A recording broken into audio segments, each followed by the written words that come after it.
nobody expected this coming, you know, and I've been off for over a year now. I got laid off at the end of March, so needless to say, it was very shocking. On a Friday, they let us know who was being laid off. And so happened, it was basically my whole department. It's pretty much a domino effect. If nothing's being made, nothing's being moved, nothing's being spent. And then all of a sudden, the work just stopped.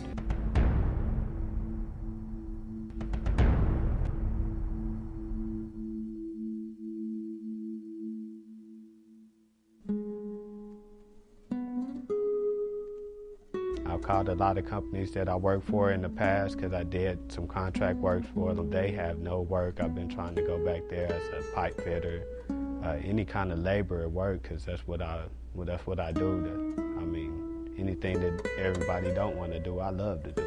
The past 13 years, I've worked in the printing industry, 7 with the Chicago Tribune, and then I left there to go to work for the Dow Jones, who was printing the Wall Street Journal at the time. I was working for Hawker Beechcraft. I worked there for a little over 10 years. Newspaper houses have to we have to work around them printing the newspaper, so you have to work a lot of hours in a hurry, so many days a week to get the job done. And it was a good job, but then the work started to slow. I was a machinist automotive. We fixed fire trucks. All their fleet, the fire trucks, garbage trucks, the dump trucks, pretty much their whole fleet. I got hired on at Raytheon, but the name then switched over to Hawker Beechcraft now. I worked at Bombardier Learjet.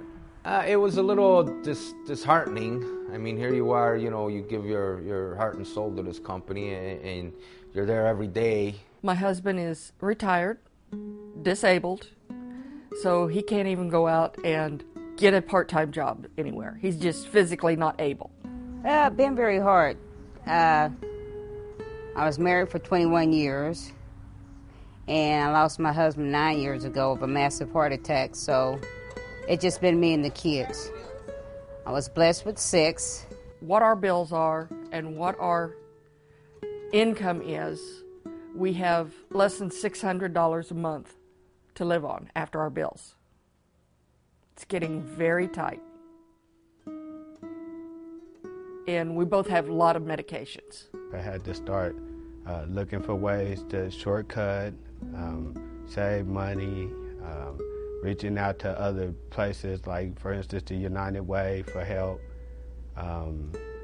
Center of Hope for help to pay bills. Had to move, sold a lot of items that I had acquired. I got some help from United Way for, the last 2 months. They give you, like, I have a family of 4, so they give me $300.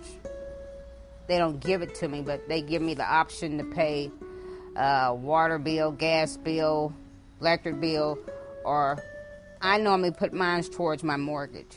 Well, when I first got the job, I thought I was going to be there for 30 years to retire already. When they started saying there might be layoffs, I was kind of surprised. I was shocked too, because I was thinking of staying my whole career there.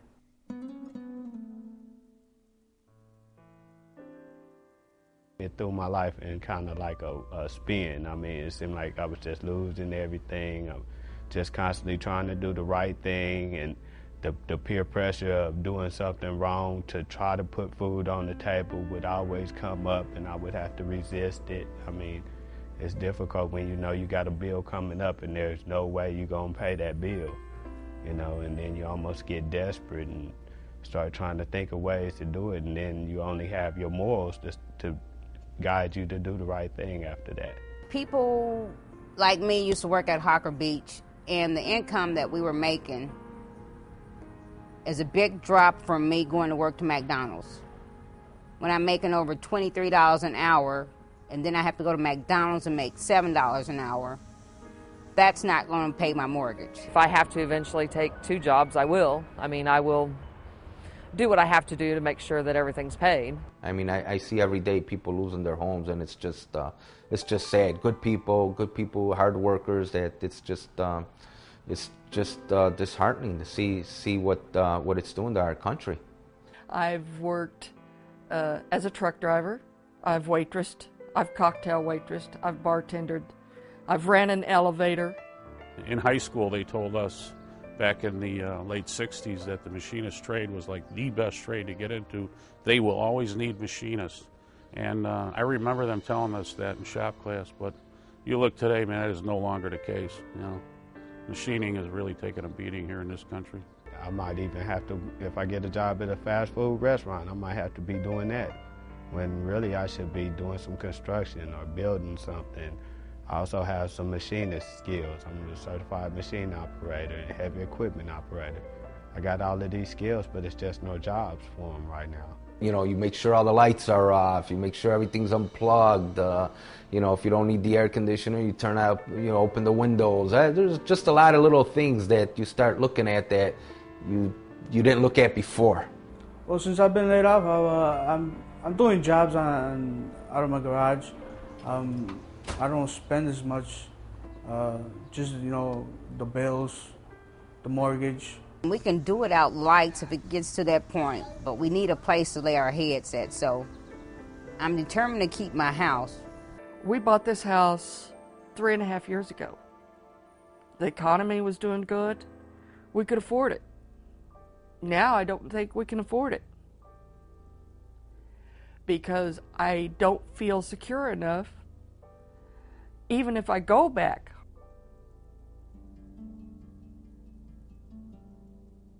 I had a friend call me today and told me, well, Harker Beach are hiring, but contracting people.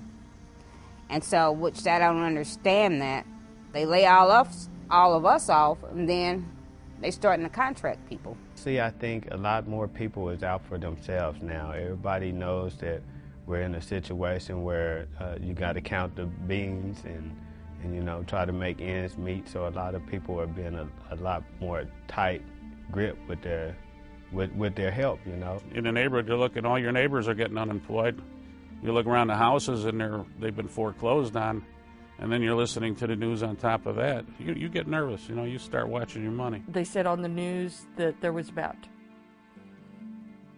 roughly 5,000 people that showed up for the job fair for 250 jobs. A few years ago, you just figured, hey, this is my home.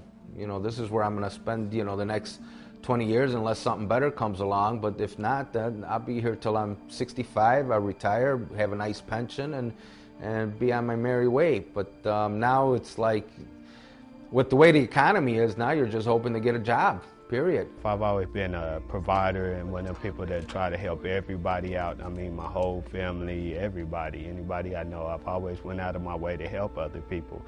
That it's difficult for me to accept help.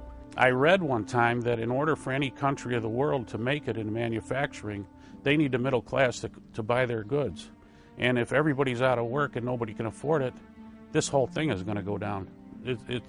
Everybody's is in the same pot. I just don't think they realize it yet. I've been working since I was 16. I've always worked. I try not to complain, and I won't complain because I know there's someone worse off than me. I know there are some of my friends and people that got laid off that are just, I mean, they're depressed. They're just, because there aren't jobs out there that pay as well. I try to keep faith, you know, and I'm sure there's something out there. When I had to turn to places like the United Way, it made me feel guilty because I knew I had the talent and the skills to support myself, but here I am having to utilize some of the resources that for somebody who's in a better, worse position than me, you know? Miracles still happen, so one can happen for me. I know I'm getting old, but I feel useless because I can't find a job.